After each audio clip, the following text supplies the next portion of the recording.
बिस्मिल्लाहिर्रहमानिर्रहीम। अस्सलामुअलैकुम रूहानी नॉलेज के प्यारे दोस्तों, एक मर्तबा का वाक़या है। किसी नौजवान लड़की का इंतकाल हो गया। उसकी लाश को गुसल दिया गया और कफन पहनाने के बाद नमाज जनाजा पढ़ी गई और वहाँ उसकी कब्र की खुदाई का काम मुकम्मल हो गया। उसके बाद मैयत को कब्रिस्तान में लाया गया और लाश को जैसे ही कब्र में रखने लगे तो किसी ने देखा कब्र में एक भयानक सांप है। देखकर ऐसा लग रहा है कि वो इस लाश का इंतजार कर रहा है।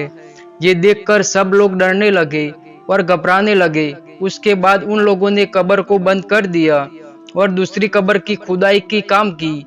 जब कब्र खोदी गई तब कब्र के अंदर कुछ भी नहीं था, लेकिन जैसे ही मैयत को लाया गया और कब्र में रखने लगे तो देखा वो सांप इस कब्र में भी मौजूद है जो पहले वाली कब्र में था।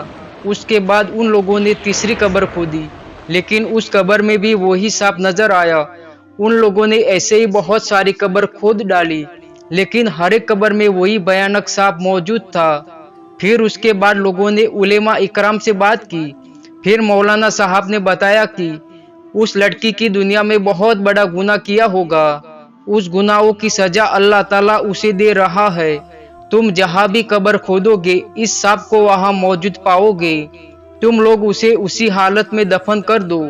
आखिरकार उसे सांप के साथ दफन कर दिया गया। अल्लाहू अकबर, कितना खौफनाक मंजर था।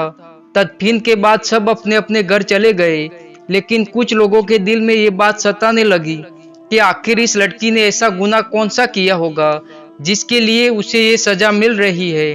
कुछ लोगों ने दिल में ये बात जानने की ख्वाहिश पैदा हो गई, तो वो लोग उसके घर गए और उनके बाप से पूछा कि आपकी लड़की ने ऐसा कौन सा गुनाह किया था जिसकी सजा अल्लाह आपकी बेटी को दे रहा है।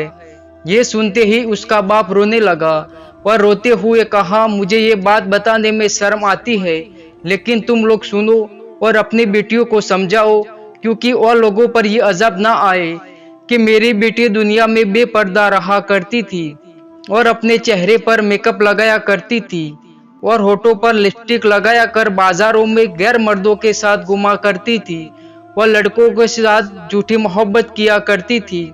हमने उसे बहुत समझाया, लेकिन वो नहीं समझती थी। अस्तगफिरुल्लाह। तो मेरी प्यारी बहनों, अल्लाह ने इस औरत का क्या अंजाम किया।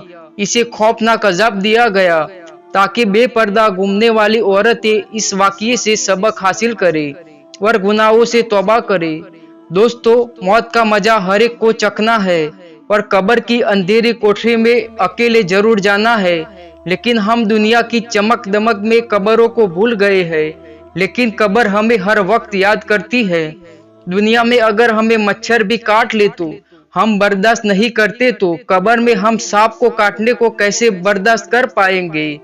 अल्लाह से दुआ है कि तू अपने महबूब के सदके में हमारे मोमिना बहनों की चादर को सलामत रखना और हम सबको माफ करना। दोस्तों, कमेंट में आमीन जरूर लिखना। तब तक के लिए खुदा हाफिज।